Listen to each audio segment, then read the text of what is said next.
السلام عليكم ورحمة الله وبركاته. معكم مستر محمد إياد في مراجعة فيزياء أولى ثانوي. طيب بالنسبة لك بس عشان تفهم سيستم المراجعة ماشي ازاي، انت هتلاقي في الديسكريبشن تقسيم الفيديو ازاي. هتلاقي كده وقت معين لكل درس ولكل موضوع انا هتكلم عليه، تمام؟ علشان لو انت عايز تراجع حاجة معينة او عايز توصل لنقطة معينة انا بتكلم عليها هتلاقيها في الوصف عندك، تمام؟ احنا هنراجع درس. كل درس هياخد في ايدينا حوالي ربع ساعة نص ساعة كمراجعة سريعة عليه. مش هندخل في كل التفاصيل، بس انا عليا بس اللي انا اكلمك على اهم الافكار بتاعة الدرس ده.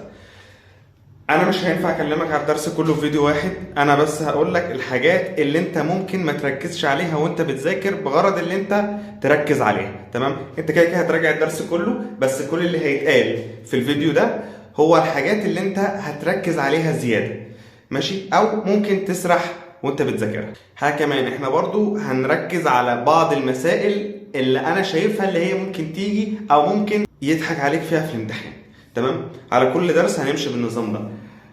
هيبقى الجزء الاول بكلمك عن الدرس واهم العناوين اللي فيه، وبعد كده على التريكات اللي فيه، وبعد كده على اهم المسائل اللي انا عايزك تركز عليها وانت بتقرا الدرس ده. طب يا مستر انا لو ما ذاكرتش فيزياء خالص قبل كده ورايا امتحان بكره او بعد بكره او كمان اسبوع، اذاكر الفيزياء ازاي؟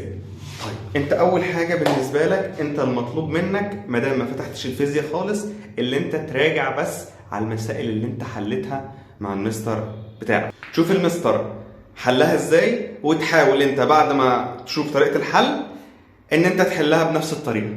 طيب انت لو ما كنتش بتحل اصلا ورا المستر وكنت بتغيب كتير، تفتح اي فيديو من المدرسين اللي موجودين على النت وتشوف هو كان بيحل المسائل ازاي. تفتح فيديوهات الحل، ما تفتحش فيديوهات الشرح وانت وراك امتحان بعد يومين او بعد اسبوع. مش هتفيدك خالص فيديوهات الشرح. اللي انت دلوقتي ممكن تتفرج عليها هي فيديوهات الحل الاكتر ولا اقل، تشوف المدرسين بيحلوا المسائل ازاي وبالتالي مخك هيثبت طريقه حل معينه. طيب بعد ما انت تشوف مثلا مسائل درس معين بتتحل ازاي، انت هتحاول ان انت تحل وليكن 10 15 مسألة على كل درس. فانت على بال ما توصل لاخر درس مثلا تقول اللي انت حليت من 100 ل 150، بحيث اللي انت شفت المسائل دي تتحل ازاي، تمام؟ وانت كمان حليت بنفسك. طيب لو مثلا انت ما كنتش بتاخد درس خالص وواقع في قصه الشرح، يبقى انت ممكن تخلي اول خطوه تعملها اللي انت ممكن تحفظ القوانين اللي على كل درس والخطوات بتاعه حل المسائل اللي موجوده مثلا في كتاب الامتحان او كتاب الوافي او اي كتاب موجود معاك، وبعد كده تبدا تشوف حل المسائل ازاي، وبعد كده تبدا تحل نفسك. الطريقه دي لوحدها هتخليك تجيب درجه كويسه في الفيزياء. ولو باقي معاك حبه وقت انت ممكن تحل النموذج الاسترشادي اللي موجود على موقع الوزاره، تمام؟ دي الطريقه اللي انت ممكن تعملها علشان تحاول تذاكر الفيزياء لو انت ما ذاكرتهاش خالص قبل كده. طب لو احنا جينا نتكلم عن الدرس الاول من اول صفحه فيه، هو الدرس مش صعب بس هو فيه معلومات كتير شويه، تمام؟ احنا لو اتكلمنا مثلا عن حبه حاجات المهمه اللي فيه، مثلا لو جينا على الحاجات اللي بتقيس الطول، هو مديك 4 امثله: الشريط المتري، المسطره، القدم ذات الورانيه،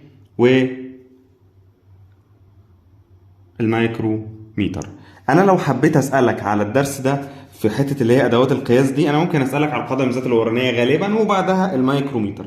طيب لو انا جيت اسالك على القدم ذات الورانيه، القدم ذات الورانيه دي ليها 100 صيغه للسؤال.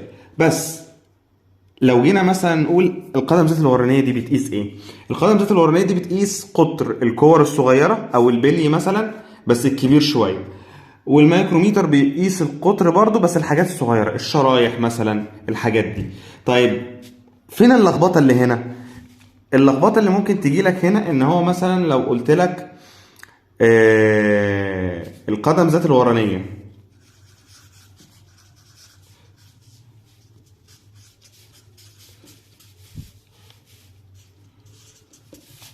والمايكروميتر،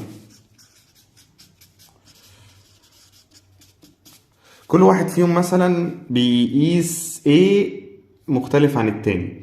يعني مثلا القدم ذات الورانية دي بتقيس قطر القلم ولا قطر سلك، والمايكروميتر بيقيس قطر قلم ولا قطر سلك. خد بالك معايا، المايكروميتر ده بيقيس قطر السلك، تمام. طيب القدم ذات الورانية دي بتقيس قطر القلم. جميل. السلك والقلم كشكل هما زي بعض تقريبا، بس الفكرة ان السلك ارفع شوية او سمكه اقل شوية من القلم، فبالتالي القدم ذات الورانية ما بتعرفش تقيسه او دقة قياسها فيه مش عالية، تمام. طيب ايه الاسئلة اللي ممكن تجي على الجزئية دي؟ ممكن مثلا يجيب لك القدم ذات الورانية، بيقول لك اللي هي قاست حاجة مثلا، ويقول لك انا عايزك تقول لي القياس هيبقى عامل ازاي. لو ركزت دايما في مسائل اللي هي القياس بتاعت القدم ذات الورانية، بيجيب لك دايرتين كده، كل دايرة فيها رقم، دايرة فيها 0 ورقم تاني وليكن 3، تمام، ودايرة فيها مثلا وليكن 8. ماشي. طيب المؤشر بتاع الصفر لو قبل التلاتة فغالبا هيبقى قبلها بشرطة أو شرطتين. لو قبلها بشرطة يبقى ما ليكن 29. انت هتفترض التلاتة دي 30، تمام. لو قبلها بشرطة، تمام، لو هو قبلها بشرطة يبقى 29. طيب لو قبلها بشرطتين يبقى 28. طيب بعد ما اطلع الرقم اللي هو بتاع القياس العادي بتاعي من الدايرة الأولانية، بعمل إيه؟ بحط نقطة. بعد كده بشوف الدايرة التانية راسي على أنهي رقم، أو المؤشر المتوصل بأنهي، أو الشرطة بتاعت المؤشر واصلة بشرطة أنهي رقم. وليكن لو متوصلة عند 8، فبالتالي هكتب هنا 8/10، تمام. هي المسائل دي بتتحل بالطريقة دي. دايرتين، هتاخد من الدايرة الأولانية الصفر بتاعها واقف فين. لو واقف عند التلاتة يبقى 30، لو واقف قبلها يبقى مثلا 29 28، لو بعدها 31، لو بعدها بشرط شرطتين 32، وهكذا، تمام. طيب بعد ما اكتب الرقم بتاعي بحط نقطة وبشوف الدايرة التانية مركز لي هو على رقم ايه، او الشرطة بتاعت الرقم ايه اللي متصلة مع الشرطة بتاعت المؤشر اللي تحت. وليكن هنا 8، فتبقى 29.8. طيب ده بالنسبة للمايكروميتر والقدم ذات الورانية. طيب لو دخلنا على الحاجات اللي بتقيس الكتلة مثلا، انت عندك اكتر من ميزان، ذو كفة وذو كفتين، والاتنين دول بيقيسوا الخضار والفاكهة، وانت عارف كده. عندك ميزانين تانيين، الحساس وده متخصص شوية في الذهب، وده الأكثر دقة، تمام. طيب الميزان الروماني ده أقل واحد فيهم في الدقة، أقل دقة. ده ممكن يقيس إيه؟ ده ممكن يقيس حاجة اسمها جوال بطاطس. جوال إيه؟ جوال بطاطس، تمام. يعني إيه جوال بطاطس؟ يعني شكارة، أنت تتعامل على إنها شكارة. طيب ده بالنسبة للموازين، والروماني هو اللي ممكن يجي لك أسئلة عليه. طيب لو دخلنا على الساعات اللي بتقيس الزمن، الساعات عندك انت في ساعات كتير، بس انا يهمني ساعتين، الساعة الرقمية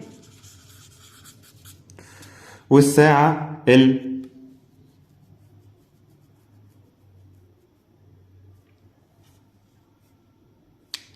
الإيقاف. ليه الساعتين دول؟ الساعتين دول بالنسبة لي دي الأكثر دقة، تمام، ودي أنا بحتاجها لما عاوز أقيس سرعة عداء أو سرعة عامة، زمن السرعة يعني، أو ممكن أحتاجها لو أنا عايز أقيس اسمه إيه ده؟ اللهم صل على حضرة النبي، عايز أقيس وليكن زمن سقوط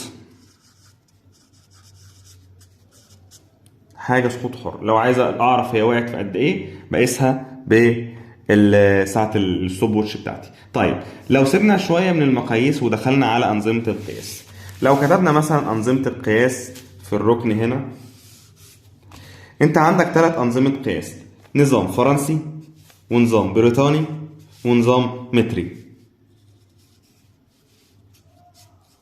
طيب النظام الفرنسي اختصاره ايه؟ اختصاره جاوس.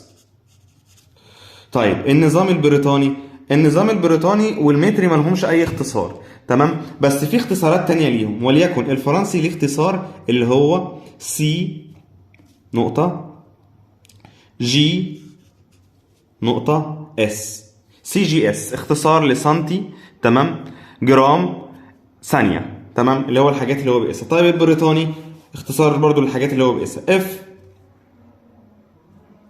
بي اس، اف بي اس اختصار للقدم والباوند والثانية، اللي هم الحاجات اللي بيقيسوا الطول والكتلة والزمن بالنظام البريطاني. المتري انت ممكن تخمن بقى الاختصار بتاعه ام كي اس، متر كيلو جرام ثانية، تمام. انت عندك النظام الدولي، النظام الدولي ما فيهوش فكرة، او يعني ما فيهوش فكرة غير حبة حاجات كده. مبدئيا رمز كل وحدة قياس لازم انت تركز عليه، رمز كل وحدة قياس ورمز الحاجة اللي هي بتقيسها، تمام. طيب في ايه كمان انا ممكن اركز عليه في النظام الدولي؟ انا ممكن اركز اللي هو مثلا الزوايا، ايه شكل الزاوية العادية اللي او المسطحة، ده شكل الزاوية العادية، تمام. لو قال لك الزاويه دي بتتقاس بايه، تقول له اللي بتتقاس بيه الزاويه المسطحه اللي هو ايه، الراديان. طيب لو جاب لك زاويه وليكن على شكل دايره او طربوش، دي زاويه مجسمه بتتقاس بايه، بتتقاس بالاستريديان. يعني انت بالنسبه لك اللي تركز عليه برضو في قصه الزوايا ووحدات القياس رموزها ايه والحاجات اللي بتتكلم عليها ايه. طيب تمام، ده بالنسبه للانظمه الدوليه. انت عندك في الوحدات المعياريه، هو مش مهم حاجه بالنسبه لي في الوحدات المعياريه غير بس اللي هي اهميه الساعه الذريه، بس ده مش موضوع اسئله كتير. اهميه الساعه الذريه ممكن يجيبها لك على شكل سؤال مقالي، تمام. وممكن تركز على السبيكه اللي بيتصنعوا منها اللي هي البلاتين والإيريديوم. طيب تمام. ودرجة الحرارة اللي بتحفظوا عندها اللي هي 0 سيليزيوس. 0 ايه؟ 0 سيليزيوس. طيب تمام.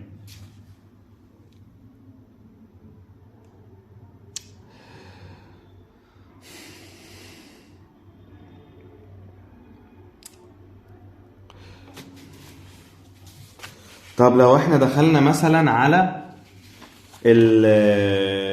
العلماء، انت بالنسبة لك العلماء هما 2 اللي في الدرس ده، لورد كيلفن، تمام، واحمد زويل. احمد زويل هو اللي اخترع الفيمتو اللي هو 10 أس سالب 15، او مش اخترعه، هو اللي عارف يعمل كاميرا تصور بسرعة الفيمتو، تمام.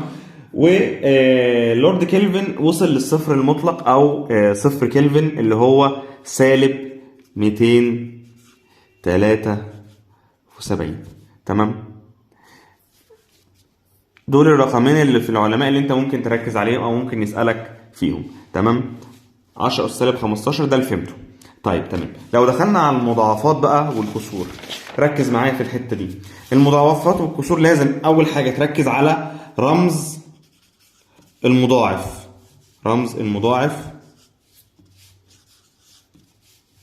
او الكسر، يعني رمز المايكرو ايه، تمام، ورمز الملي.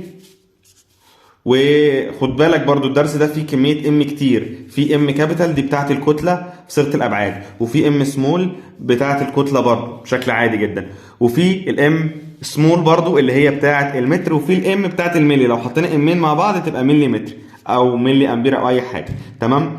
وفي حاجة شبه الام دي المايكرو، تمام. لازم تركز او في الحاجات اللي ممكن تلخبطك دي. طيب تمام، ده بالنسبة للمضاعفات والكسور. وفي كم مضاعف كده لازم ما تلخبطش فيهم، اللي هو اللتر، وفي الانجستروم ايه وعليها دايره كده، خد بالك الايه اللي مش عليها دايره من فوق دي الامبير اللي هي وحده قياس شده التيار، تمام. وفي الطن، وفي الفيمتو اللي احنا لسه قايلينه الصفحه اللي فاتت. الطن 10 أس 3، تمام. الانجستروم 10 أس سالب 10، تمام. اللتر لو عايز احوله لمتر مكعب بتبقى 10 أس سالب 3. طيب تمام. ماشي. طيب تعالوا نخش بقى على اخر حاجه في الدرس الاولاني واللي هي صيغه الابعاد اللي هي وليكن A بتساوي M موجب وسالب A و L موجب وسالب B و T موجب وسالب C. نركز بقى مع بعض في الجزئية دي.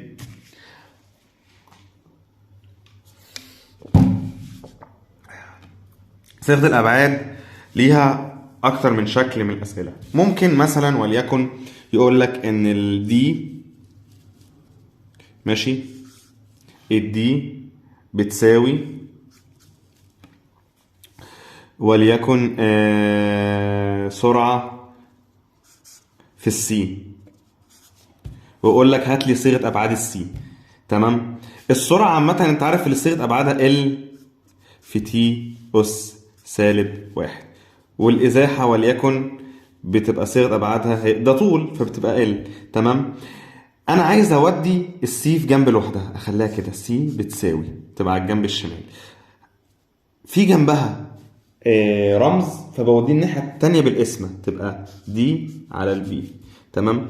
وفك بقى الرموز دي لصيغ الأبعاد بتاعتها واحسبها. ده شكل عادي. تمام. وفي شكل تاني اللي هو مثلا لو انا جبت لك مثلا وحدة قياس اللي هو ام مت، يعني ما ليكن صيغة ابعاد تبقى متر في تي ام، قصدي اسف، ام كابيتال اللي هي كتلة اس A وبي وتي مثلا اس بي. تمام. واقول لك ان وحدة قياس البتاعة دي تبقى كيلو جرام اس 3 وثانية اس سالب 4. الاي بكام والبي بكام؟ تبص على حاجة، الكتلة بالنسبة لك دي بتتقاس بالكيلو جرام، والكتلة أسها ايه؟ طب الكيلو جرام هنا أسه كام؟ أسه 3. طيب الاس بتقيس زمن، الزمن أس كام؟ أس سالب 4، فالبي بكام؟ بسالب 4. طيب ده شكل تاني من صيغ الأبعاد. شكل تالت وليكن أنا هجيب لك معادلة زي دي. تمام. دي بتساوي اللي هي المعادلة التانية اللي أنت خدتها في اي تي زائد نص اي تي تربيع. طيب انت مادام دي ازاحه فصيغه ابعادها ال. تمام. لازم البتاع ده يبقى تفكه ويوصل لل. تمام. ولازم دول يتفكوا ويوصلوا لل. شايف الرقم ده اللي هو النص؟ لو مفيش نص هنا، لو في مثلا 2 او 3 او 4 او 5 او 3 على 4 او 5 على 4 او مثلا في هنا ساين او باي اللي هي اي حاجة مكتوبة جنب الرقم او جنب الرموز بتاعتي، ارقام او اي حاجة او جيب زاوية او جتا زاوية او ايا كان، كل دول بعتمدهم اللي هم مش موجودين. انا ما بعترفش غير بالرقم اللي موجود على الاس فقط، غير كده اي رقم جنبي ما بعتبروش. تمام. في صيغ الابعاد بالتحديد. تمام. لو انا جربت اللي هو اثبت ان العلاقه دي ممكنه ولا لا وطلعت ممكنه، يبقى اذا المعادله دي او العلاقه دي ممكنه او العلاقه دي صحيحه. خد بالك في فرق ما بين لما اقول لك العلاقه دي صحيحه والعلاقه دي ممكنه. العلاقه دي ممكنه يعني ممكن اعمل علاقه بينهم. صحيحه يبقى ده الصح بس. تمام. فعشان كده لو جبت لك سؤال زي اللي انا جبته في اخر امتحان ليا، طرفين المعادله الفيزيائيه متساويين، يبقى المعادلة دي أو العلاقة دي ممكنة ولا صحيحة ولا غير صحيحة ولا غير ممكنة؟ هتبقى ممكنة. تمام. لا هتبقى ممكنة مش صحيحة يا أستاذ، علشان طرفين معادلة يعني اللي هو إيه اليمين والشمال حوالين اللي يساوي. تمام. لو الطرف ده بيساوي الطرف ده في صيغة الأبعاد يبقى معنى كده إن العلاقة دي ممكنة مش صحيحة، ممكنة. تمام. طيب ده بالنسبة للدرس الأولاني كله. بالنسبة للدرس الثاني اللي هو بتاع الخطأ في القياس. الخطأ في القياس. الخطأ في القياس هو درس يعتبر فاضي شوية، يعني هو ما فيهوش كلام كتير يتقال، بس هو يعني ما فيهوش غير أسباب الخطأ في القياس والكلام العبيط ده، واللي هو اسمه ايه ده، وخطوات حل القياس الغير مباشر والمباشر. طبعا انت هتذاكر كده كده قوانين الخطأ المطلق والنسبي. تعالى بقى ركز معايا في التحويلات والحاجات دي. في حبة حاجات أنا عايز أقولها وعايزك تركز معايا فيها. لو انت عندك عملية جمع او طرح او عملية ضرب او قسمة، ماشي، بحلهم ازاي او بتعامل معهم ازاي؟ ركز معايا. انت عندك في الجمع والطرح 3 خطوات، 1 و2 و3. وعندك في الضرب والقسمة 3 خطوات، 1 و2 و3. ايه الخطوة الأولانية اللي معاك كده كده اللي هي بتاعت الإكس زيرو؟ الإكس زيرو هنا لو مديني كميتين فالإكس زيرو هتساوي إكس زيرو 1 في أو على إكس زيرو 2. ماشي. خد بالك لو في رقم في القانون مضروب في يعني مثلا بجيب لك لو ده انا طالب الكي اي، الكي بتساوي نص ام في تربيع، تمام. عادي جدا هتضرب الاكس زيرو بتاعت الام والاكس زيرو بتاعت البي في نفسها مرتين، تمام، تضربهم عادي وبعد كده تضربهم في نص ما دام في رقم بره، تمام. طيب بس الرقم ده مش تضربه في الار او الدلتا اكس اللي انت هتجيبهم، هتضربه في الاكس زيرو بس. طيب لو في رقم مثلا عندي عمليه جمع، الرقم ده عادي جدا بيتضرب في الدلتا اكس والاكس زيرو، عمليه جمع او طرح، تمام. طيب الاكس زيرو بقى بجيبها ازاي في عمليه الجمع والطرح؟ الاكس زيرو بتساوي اكس زيرو 1 موجب او سالب اكس زيرو 2، تمام. طيب الخطوه الثانيه بقى في الجمع والطرح بجيب الدلتا اكس. طيب الخطوة التانية اللي بجيبها في الضرب والقسمة بجيب الار، تمام. طيب الدلتا اكس بتساوي ايه؟ بتساوي دلتا اكس 1 اللي هي بتبقى غالبا على يمينك في القوس، اكس دلتا اكس 1 زائد دلتا اكس 2، تمام. والار هنا بتساوي، الار بتساوي دلتا اكس 1 على اكس 0 1 زائد دلتا اكس 2 على اكس 0 2، تمام. كده كده الدلتا اكس او الار بيتجابوا بالجمع، تمام. مش معنى ان العمليه فيها ضرب او طرح او قسمه يتجابوا بحاجه تانية غير الجمع. كده كده الخطوتين الخطوه الثانيه كده كده بتتجاب بالجمع، الدلتا اكس او الار في الضرب او القسمه او الجمع او الطرح. طيب في الخطوه الثالثه بقى، الخطوه الثالثه تبقى ميكس بين اول خطوتين، تمام. هنا انا فاضل لي الار، بجيبها ازاي؟ بجيب الار عن طريق ان انا بضرب دول بقسم دول على بعض، دلتا اكس على اكس زيرو. طيب هنا فاضل لي الدلتا اكس، الدلتا اكس بتساوي ايه؟ ضرب دول في بعض، بتساوي ار في اكس زيرو، ار في ايه؟ ار في اكس زيرو. في اسئله ممكن تيجي يقول لك انهي قياس من اللي قدامك دول اكثر دقه. لو جالك السؤال ده هتقسم الطرف اليمين من القوس على الطرف الشمال، تمام، اللي هو الخطا المطلق على الخطا النسبي، واقل رقم يطلع لك هو الصح، واعتبر المساله خلصت معاك، تمام. طيب ممكن يرخم عليك ازاي؟ ممكن يديك وليكن 5 موجب وسالب نص، تمام، جرام، و 10 موجب وسالب 1/100 كيلو جرام، تمام. علشان تحل المسألة دي لازم تحول الأول، لازم تحول الأول عشان تعرف تمشي في ال3 خطوات دول، تمام. بعد ما انت تحول هتضرب مثلا لو عايز تحولها لجرام، مثلا لو دي لجرام تضربها في 10 أس 3، تمام، الطرفين، تمام. ولو عايز تحول دي الكيلو جرام بتضربها في 10 اس -3، وتمشي بقى الخطوات اللي هو ايه لو طالب منك عمليه جمع او طرح او طالب منك عمليه ضرب او قسمه. دي غالبا كل الافكار اللي هو ممكن يجيبها لك اللي تخص الخطا في القياس، تمام. في كتاب الامتحان صفحه 58 مساله كده حلوه في اخر الصفحه اللي هي جايبه الصفحه من نصها تقريبا، يبقى جرب تحلها او تشوف خطوات الحل بتاعتها اللي هي بتبقى اكس واي ويقول لك اكس واي تربيع او 2 اكس واي والحاجات دي، او اكس زائد واي الحاجات دي. دي فكرتها حلوه جدا، انت ممكن تركز عليها عادي، ماشي. طيب تعال نخش بقى على الدرس الثالث. طيب تمام، تعال ندخل بقى على الدرس الثالث. الدرس الثالث بيكلمني على المتجهات، المسافة والإزاحة والكميات القياسية والكميات المتجهة. في حبة حاجات بس عايز أقولها لك. في عندك الكمية الأساسية، كمية أساسية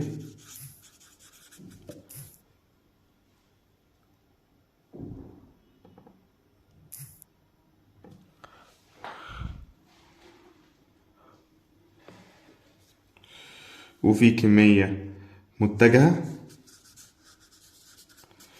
وفي مشتقة وفي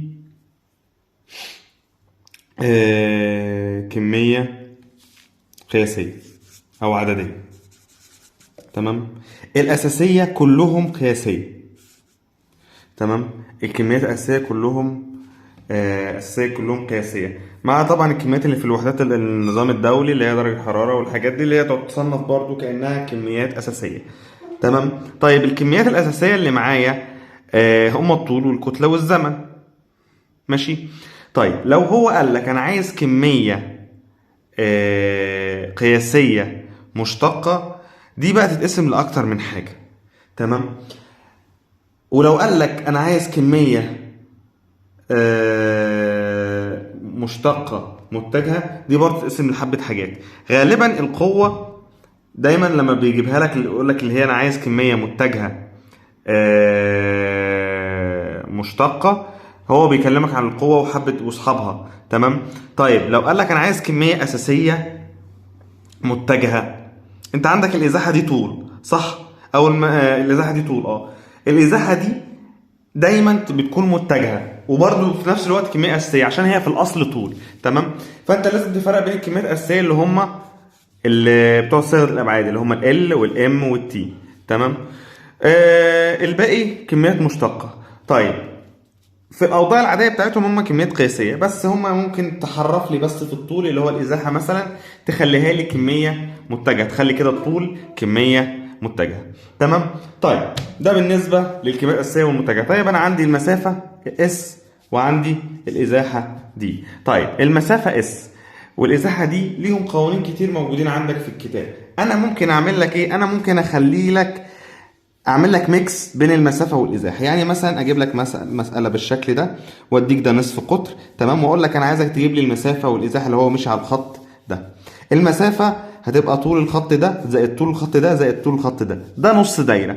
فهتعمل ايه؟ هتجيب باي ار. تمام. باي ار ده قانون نص الدايره، وعندك قوانين الازاحه بتاعه نص الدايره والمسافه بتاعه نص الدايره اسمه ايه ده، المسافه والازاحه بتاعه المثلث او المستطيل او ايا كان. كل الحاجات دي ليها قوانين تتحسب بيها. تمام. موجوده عندك في الكتاب. انا ممكن اعمل لك ميكس زي ما انا عملت كده دلوقتي، جبت طول الخط ده بقانون الدايره عادي وجمعت اطوال الخطين دول عشان اجيب المسافه اللي هي الاس. طيب الازاحه طول الخط ده كله، الخط ده كله اللي هو ايه؟ طول القطر ده اللي هو 2 ار زائد طول الخطين دول. كده انا جبت الازاحه. تمام. وانا ممكن انوع لك في القصه دي بطريقتي بقى اللي انا عايزه بقى. تمام. طيب ما دام احنا اتكلمنا على الكميات الاساسيه والمتجهه، تعالى نتكلم على المتجهات. في المتجهات كم معلومه انا عايزك تعرفها. لازم تعرف امتى تستعمل رسمه الجمع والطرح، ولازم تعرف امتى تستعمل قوانين التحليل وقوانين المحصله وقوانين الزاوية. لو جاب لك متجه لا في اتجاه الاكس اللي هو ده ولا في اتجاه الواي، يبقى بستعمل قوانين التحليل. طيب علشان احلل المتجه يعني هيكون المتجه بالشكل ده، الخط ده. تمام. طيب هو لو جاب لي المحصلة، تمام، لو طلب مثلا مني المحصلة، لو هم عكس بعض في اتجاه فالمحصلة تبقى طرح. طب لو نفس الاتجاه مع بعض يبقى المحصلة تبقى جمع. طيب بينهم زاوية مثلا قائمة، يبقى المحصلة هي طول الوتر بتاعهم، هيديني طول ده وهيديني طول ده، فالوتر هو المحصلة بتاعتي. وعلى كده مسائل كتير بقى وعيش حياتك بقى براحتك. تمام. طيب رسمة الجمع والطرح بتفرق معايا في ايه؟ بتفرق معايا ان انت لازم تعرف ان الرسمة دي مش رسمة جمع ولا طرح. لازم تبقى بداية الخط ده تبقى، قصدي نهاية الخط ده مثلا تبقى بداية الخط ده، او العكس. تمام، لازم يلفوا حوالين بعض عشان تجيب رسمة الجمع ورسمة الطرح. تمام. طيب لما بيسألني على الزاوية، الزاوية بتبقى التان وش، لما يطلب زاوية مني يبقى تان. تمام. في الضرب القياسي، الضرب الاتجاهي ايا كان لازم استعمل التان. طيب ده بالنسبة لقصة المتجهات.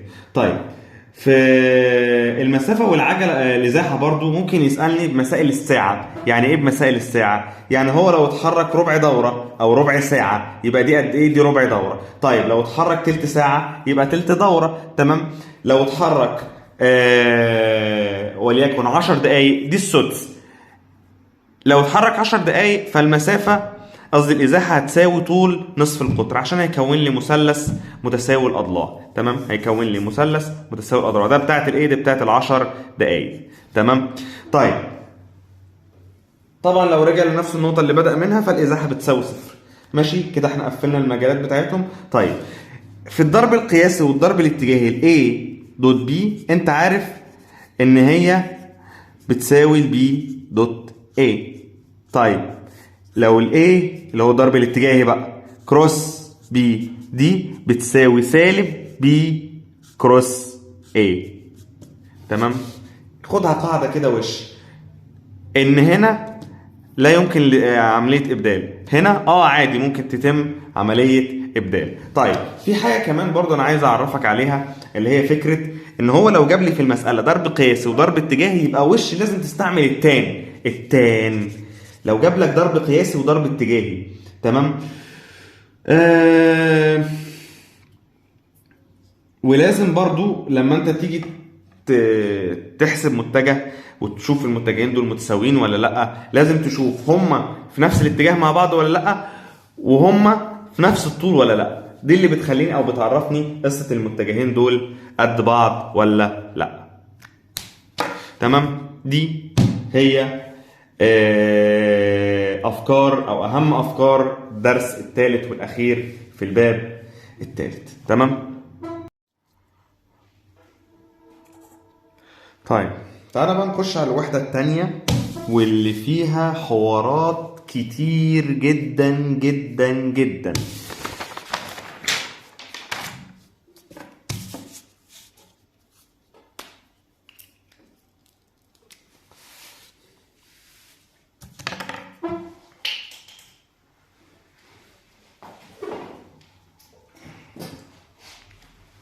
ركز معايا. في الوحدة التانية انت عندك درس اللي هو السرعة والعجلة. دول اول درسين، اول فصل الاول. ماشي. الدرسين دول كمحتوى هو مفيش محتوى، هو في السرعة بتساوي دي على تي او اس على تي، المسافة على الزمن او الازاحة على الزمن، على حسب لو قالك السرعة دي متجهة ولا السرعة دي قياسية. تمام. طيب في الدرس التاني بقى اللي هو بيقولك الاي بتساوي في اف ناقص الفي اي على التي. تمام. طيب طبعا لو هو بيضرب فرامل فمعنى كده ان الفي اف بتساوي صفر. طيب لو قال لك ان هو بدأ من سكون يبقى الفي اي هي اللي بتساوي صفر. وخد بالك اشارة العجلة بالنسبة لي تفرق معايا.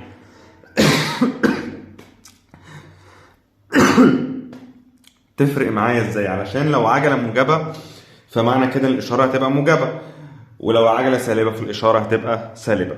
في برضو حاجة تفرق معايا في قصة السرعات عامة اللي هي السرعة المتوسطة. انت عندك قانون اللي هو سيجما تي او مجموعة دي يعني على السيجما تي، يعني مجموع الازاحات او المسافات على مجموع الازمنة. تمام. ده القانون العادي اللي انت من واخده من ثالثه اعدادي. طيب القانون التاني بقى اللي هو ايه؟ اللي هو بيقول لك الفي المتوسطه بتساوي في اف زائد في اي على الاثنين. ده قانون ممكن اجيب منه السرعه المتوسطه بشكل ابسط واسهل. تمام. طيب ده بحتاجه اكتر في مسائل المعادلات لما هو يطلب مني ان انا عايز السرعه المتوسطه اللي موجوده في المعادله بتاعتي. تمام. يعني يجيب لك المعادله يديك السرعه الابتدائيه ويطلب منك السرعه النهائيه، والمطلوب الثاني يبقى سرعه متوسطه. طيب ده الشكل. طيب في شكل كمان اللي هو يقول لك مثلا لو العجله والسرعه مع بعض في نفس الاتجاه، يبقى المفروض السرعه بتزيد ولا بتقل؟ هتقول له السرعه بتزيد. طيب لو الاتجاه ده سالب يا مستر، السرعه بتزيد ولا تقل؟ هتقول له برضو ان السرعه بتزيد. طيب لو قال لك ان هم عكس بعض في اتجاه، ساعتها بقى السرعه بتقل، علشان العجله بتكون عكس اتجاه السرعه، فبالتالي غصب عني الجسم هيبقى ابطا. تمام. طيب الدرس ده لو هو حب يرخم عليك يقول لك مثلا الجسم بيتحرك بسرعه منتظمه. يعني ايه يتحرك بسرعه منتظمه؟ يعني العجله بتساوي صفر، فبالتالي لما يقول لك البق ده يبقى انت تلغي تماما فكره ان انت تستعمل قوانين العجله خالص.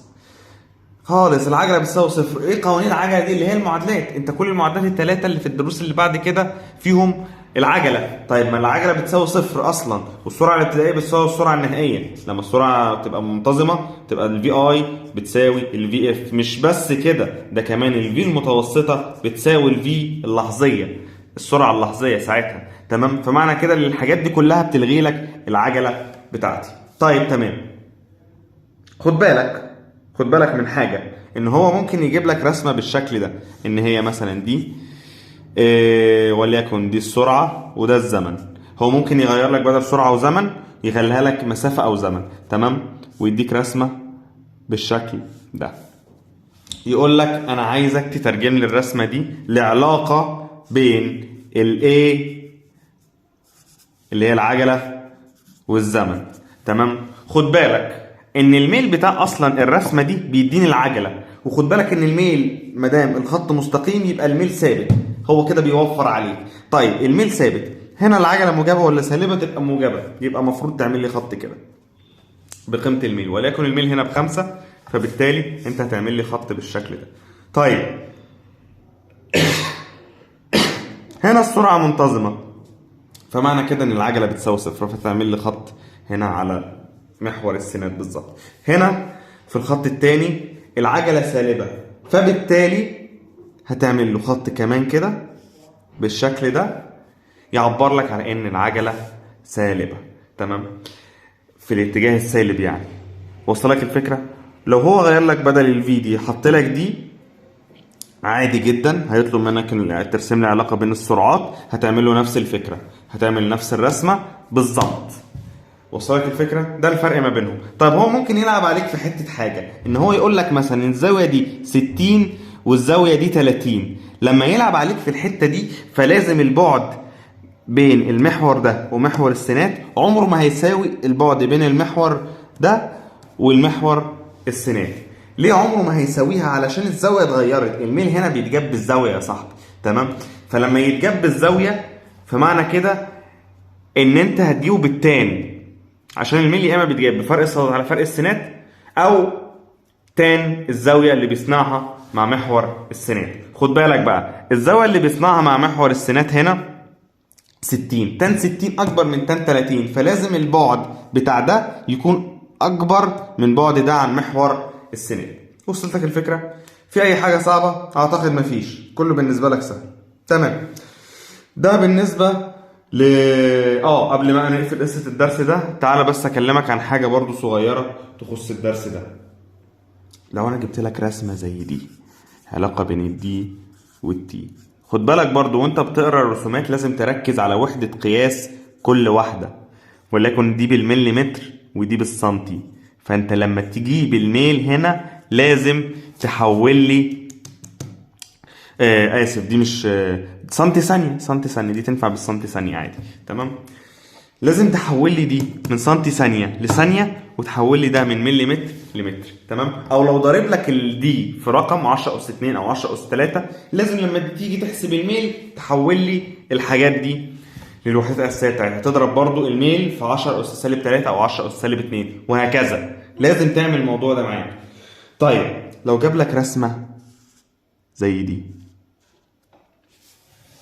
وقال لك انا عايز الفي المتجهه، المتوسطه المتجهه، والفي العدديه، ساعتها انت هتعمل ايه؟ لو طالب المتجهة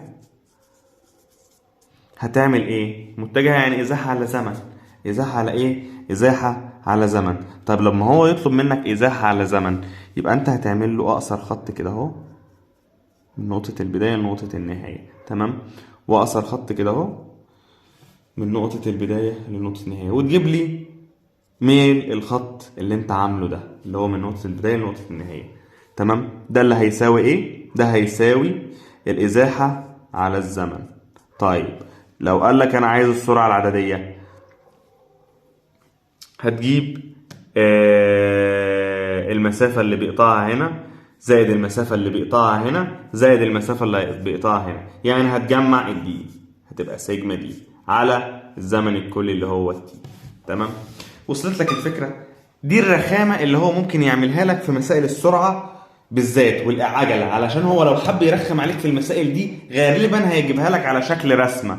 تمام؟ دي اقصى حاجة ممكن يرخم عليك فيها في المسائل دي. ولازم برضو ما تنساش ان وحدة قياس السرعة متر على الثانية. لو هو طلب منك سرعة وقال لك انا عايزها بالمتر على الثانية او متر في ثانية اس -1، وهو مديها لك بالكيلو متر على الساعة، لازم تحولها لي. بحولها ازاي؟ بضرب في 5/18 يا صاحبي، 5/18.